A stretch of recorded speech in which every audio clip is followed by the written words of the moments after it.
Guys, at nandito na nga ako sa may St. Joseph Church. Oh. Kita nyo ba? Ang ganda naman simbahan dito. At pagkalaki. Dito ako lagi pumupunta kapag medyo stress ako.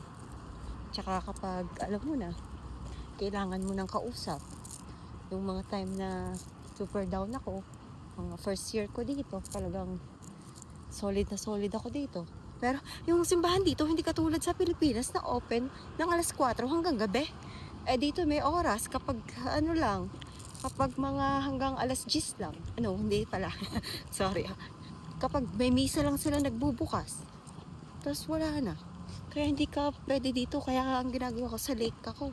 At nagwo-walking. Kaya nung nasa Pinas, lagi ako simbahan ng takbo ko. Nag-ano ako, parang bisita iglesia pag ako super stress. Napunta ako kahit mga sa bundok pa yun ng Tralala. See, so open na siguro naman to. Hindi na siguro ako maglalakad, maghihintay dito sa labas.